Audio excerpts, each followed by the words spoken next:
Assalamualaikum warahmatullahi wabarakatuh. Kembali lagi di channel Tani Sulur TV, channel yang lebih spesifik membahas tentang tanaman sulur.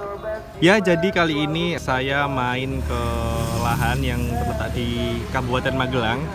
Dan karena ini musim hujan, di beberapa tempat saya menjumpai terjadinya penurunan pH atau pH drop. Hal ini mungkin karena musim hujan mengandung asam nitrat, kemudian asam sulfat yang apabila jumlahnya terakumulasi di tanah dengan sangat banyak, maka hal ini bisa menyebabkan penurunan pH. Kira-kira seperti itu. Jadi pada kesempatan kali ini saya main di lahan, saya ingin membahas peran penting kalsium untuk tanaman sulur, terutama waktu di musim hujan. Sebelum kita membahas ke peran penting kalsium, kita perlu tahu apa itu kalsium dan manfaatnya untuk tanaman itu seperti apa. Kalsium merupakan unsur hara makro sekunder yang sejajar dengan magnesium dan sulfur, juga termasuk unsur hara makro sekunder, yang memiliki peranan penting sebagai penyusun dinding sel, kemudian pengangkutan beberapa unsur hara, dan meningkatkan retensi buah agar tidak mudah rontok.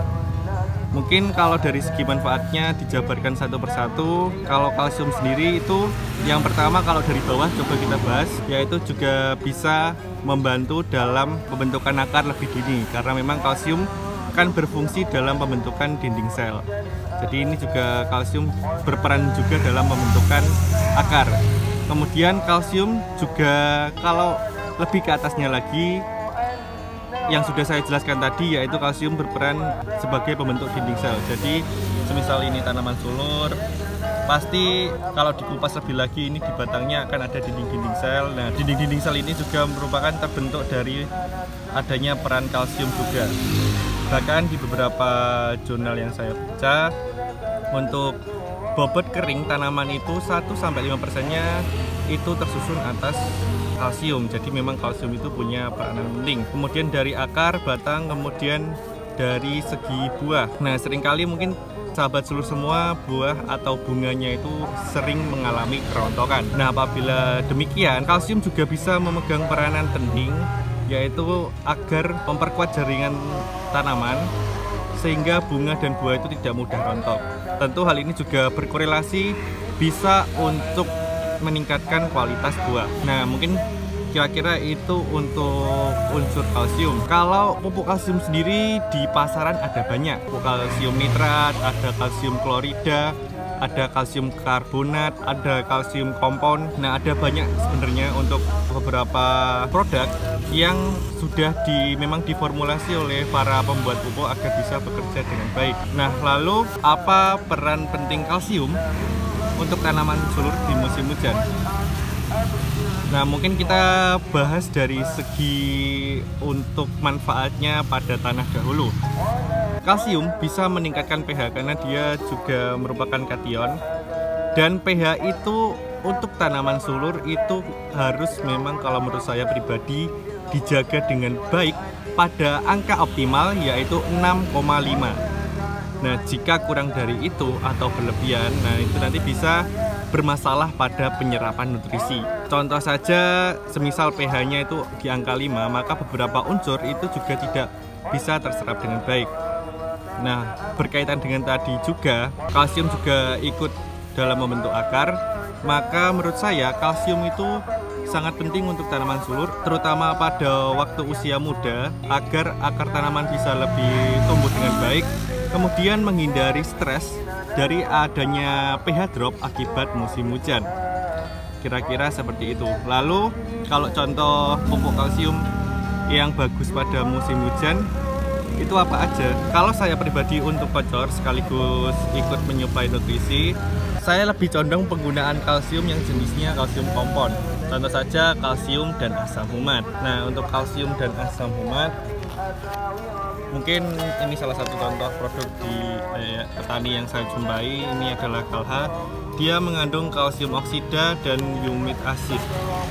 Untuk kalsium oksidanya sendiri dia mengandung 67% dan humid acid itu dia mengandung 6%. Kalsiumnya jelas tadi manfaatnya untuk meningkatkan pH, tetapi dengan tambahan humic acid atau asam humat tentu ini akan menjadi lebih bagus Karena asam humat sendiri dia perannya berfungsi sebagai buffer pH. Jadi nanti untuk pH di tanah itu dia akan menjadi lebih tidak mudah drop karena tentunya ada peran dari humic acid. Kemudian selain humic acid berperan sebagai buffer pH, karena tanaman itu memang banyak penyusunnya itu dari unsur karbon dan humic acid ini kandungannya sangat banyak karbon, tentunya ini juga bisa untuk mendukung pertumbuhan tanaman karena tanaman itu sejatinya memang tersusun dari banyak karbon. Jadi untuk karbon yang terkandung di humic acid tentu bisa ikut membantu pertumbuhan tanaman.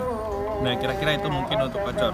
Dan jikalau ingin penjagaan pH, semisal di tempat sahabat celur semua itu sering hujan, sedangkan kalau main kocor dirasa takut nanti itu untuk pupuknya akan tercuci oleh air hujan, bisa menggunakan alternatif berupa pencampuran dolomit dengan penggunaan asam humat.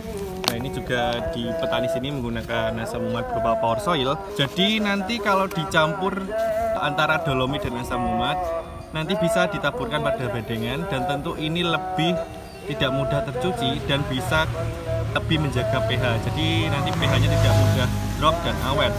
Kemudian untuk dosis pencampuran dolomit dan asam humat itu berapa? Nah, kalau untuk dolomit mungkin nanti sahabat petani bisa pakai sekitar 30 kg. Sedangkan untuk asam humatnya nanti bisa pakai 1 kg. Nanti dicampur dan diratakan secara merata, baru diaplikasikan segenggam kira-kira di lubang tanam. Nah, itu mungkin bagi sahabat petani semua yang kira-kira di tempatnya itu hujannya setiap hari, itu untuk penjagaan pH saya rasa itu bagus. Kemudian kalau di masa generatif, sahabat celur semua itu terkadang pada buah tanaman selurnya itu mengalami pecah atau fruit deformation atau buahnya itu bentuknya tidak sesuai dan jaringannya itu terlihat kurang kokoh. Nah, nanti teman-teman juga bisa aplikasi kalsium untuk tentunya bisa mempercepat tanaman selur, terutama pada bagian buah agar tidak pecah. Saya lebih condong mengaplikasikan kalsium yang disertai dengan kandungan boron karena manfaat boron sendiri dia berfungsi untuk pengangkutan unsur hara, terutama pada bagian transpirasi tanaman yang lebih rendah seperti buah agar lebih merata. Nah, kalau contoh mungkin di pasaran ini petani di sini dia menggunakan Kalbovit karena dia mengandung kalsium dan boron. Nah, jadi mungkin itu memang peran kalsium jadi sangat penting terutama untuk penjagaan pH dan penyusunan jaringan tanaman agar tanaman bisa tumbuh dengan maksimal. Nah, mungkin sekian yang bisa saya sampaikan. Sebelum saya akhiri, saya akan menyimpulkan apa yang telah kita bahas bersama pada kesempatan kali ini. Jadi kali ini saya membahas peran manfaat kalsium di musim hujan untuk tanaman selur yang memang sangat penting. Kalsium sendiri dia fungsinya yaitu untuk menjaga pH, kemudian penyusunan dinding sel, kemudian meningkatkan retensi buah agar tidak mudah rontok, dan untuk pertumbuhan pucuk-pucuk tunas dan untuk pertumbuhan pucuk-pucuk baru dan pembentukan jaringan tanaman yang baru.